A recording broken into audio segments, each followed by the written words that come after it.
La petite reine a ses petits princes.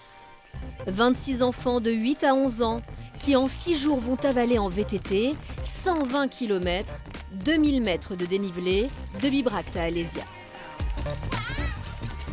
Entre coups de pédale, coups de pompe et coups de main, voici leur histoire.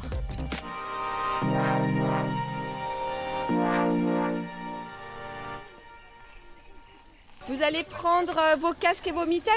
C'est le dernier matin de l'aventure. En voisin, Christophe donne un coup de main pour la logistique des vélos. Il y a 5 ans, il faisait lui aussi le Bibracte Alésia en tant que parent accompagnateur. Une expérience qui crée des liens forts que ni son fils ni lui ne sont prêts d'oublier. C'était beau et puis surtout la cohésion des enfants. C'est surtout ça qui nous a marqué le plus. Et depuis, ils sont restés copains. Mais pour les participants de l'édition 2021, l'heure n'est pas encore au bilan, mais aux courbatures. Les jambes sont lourdes après 100 km parcourus. Tout le monde le pressent, le mental de chacun et l'énergie collective seront appelés à la rescousse. Je pense que ça va être compliqué la dernière jour, je pense. Pourquoi ça va être compliqué? Je suis fatiguée. Nous sommes tous fatigués en fait. Il faut serrer les dents, il ne faut pas s'arrêter, il faut continuer et qu'il ne faut pas descendre du vélo. On les voit progresser au niveau du vélo, mais c'est surtout dans la tête où tous les petits blocages de confiance en soi qui se lèvent et puis du coup ils se rendent compte qu'ils sont capables de se dépasser, d'aller au bout d'eux-mêmes. Donc ça, je pense que ça va être aujourd'hui vraiment l'aboutissement de tous les efforts de la semaine qui vont se révéler, quoi. Et cette dernière étape commence très fort avec une côte à 15%.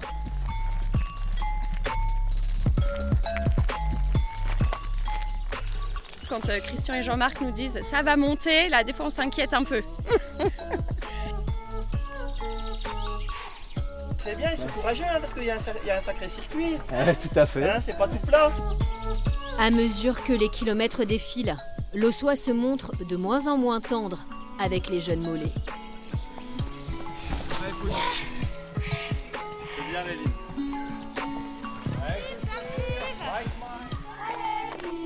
Lison a subi une crevaison. Elle est décrochée, mais elle peut compter sur l'entraide de ses camarades pour atteindre le sommet. Au courage. C'était assez gentil et j'ai trouvé ça très rigolo. Vivement mon lit ce soir. Non, c'est bien, c'est chouette. Là, c'est le premier jour, il fait très très chaud.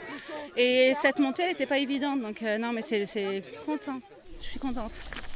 Fort heureusement, l'itinéraire regorge aussi de plateaux et de descentes. Et les organisateurs n'hésitent pas à multiplier les échappées belles. Les cours de sciences et d'histoire repointent alors discrètement le bout de leur nez. L'école se fait à ciel ouvert. C'est une cabotte. Alors à quoi elle servait? C'est quand il pleut, c'est pour que les vignerons ils s'abritent. Déjà pour s'abriter, oui. Cette ultime étape de 20 km touche à sa fin. Au bout de l'effort, cœur léger et jambes qui déroulent, les enfants ne soupçonnaient pas le comité d'accueil qui les attendait à Alésia.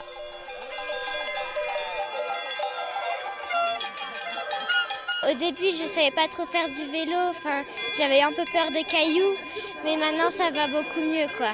Qu'est-ce qu'on va retenir aussi d'avoir fait du vélo en groupe, d'avoir aussi rencontré une autre école, plein de bonnes choses.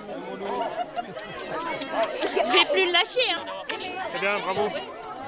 Je suis très très fière de lui parce qu'en plus il n'est pas spécialement sportif et en fait il s'est carrément dépassé, j'en suis sûre, et je suis fière.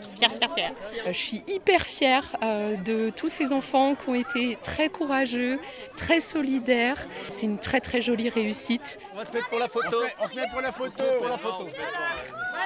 On se met là. Vous voyez tout le monde? C'est pas mal là. Il y a des enfants heureux, des accompagnateurs qui pleurent, des parents comblés. On se dit que belle aventure. Une aventure immortalisée sous les moustaches de Vercingétorix. À Alésia, le chef gaulois a été défait par César. Ses enfants, eux, ont vaincu leurs peurs, leurs doutes et ont gagné des souvenirs impérissables.